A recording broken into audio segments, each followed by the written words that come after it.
ఈ రాష్ట్రంలో అత్యంత అవినీతి పరుడైన జగన్మోహన్ రెడ్డి గారు 31 క్రిమినల్ కేసులు పెట్టించుకోవడమే కాకుండా లక్షల కోట్ల దోచేసిన వ్యక్తిగా 420 సీఎంగా గూగుల్లో కొడితే 420 సీఎంగా మనకి గూగుల్లో దర్శనమిచ్చే ఈ జగన్మోహన్ రెడ్డి గారు అత్యంత అవినీతి పరుడుగా ఆంధ్ర రాష్ట్రంలో ముద్రపడితే దానికి ఏ మాత్రం కూడా తగ్గకుండా ఈనాడు పెద్దిరెడ్డి రామచంద్రారెడ్డి గారి అవినీతి పుంకాలు పుంకాలుగా బయటికి వస్తూ ఉంది.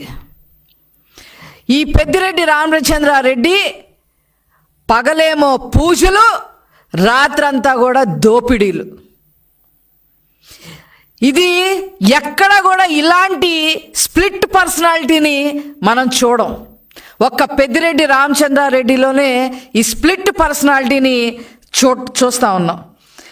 పీలేరు ఎమ్మెల్యేగా మొదలుకొని అతని అవినీతి సామ్రాజ్యాన్ని స్టెప్ బై స్టెప్ పెంచుకుంటూ మరి మండల స్థాయి నుంచి, తర్వాత జిల్లా స్థాయి నుంచి, తర్వాత రాష్ట్ర స్థాయి నుంచి మరి ఏకంగా కేంద్ర స్థాయి వరకు కూడా మరి అతని అవినీతి సామ్రాజ్యాన్ని విస్తరించారు అనే చెప్పడంలో ఏ మాత్రం కూడా అతిశయోక్తి లేదు.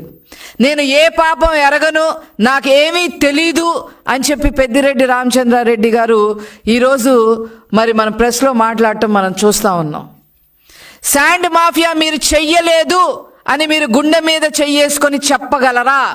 ల్యాండ్ మాఫియా మీరు చెయ్యలేదు అని మీరు గుండె మీద చెయ్యేసుకొని చెప్పగలరా? అదే విధంగా చివరికి రైతులు రక్తం కూడా పీల్చుకునే విధంగా మీరు మీ శివశక్తి డైరీ ద్వారా మరి పాల రేటు సైతం కూడా ఎక్కువ రేట్లకు అమ్మిన మాట వాస్తవం కాదా అని చెప్పి సందర్భంగా నేను అడగదలుచుకున్నా. అంతేకాకుండా మదనపల్లిలో మరి ఒక గవర్నమెంట్ ఆఫీస్లో ఫైల్ దగ్ధమైతే నాకు ఏ సంబంధం లేదు అని చెప్పిన మీరు ముందస్తు బెయిల్ ఎందుకు తెచ్చుకున్నారు అని చెప్పి ఈ సందర్భంగా మేము అడగదలుచుకున్నాం. అసైన్డ్ భూములు కొట్టేసిన మాట వాస్తవం కాదా?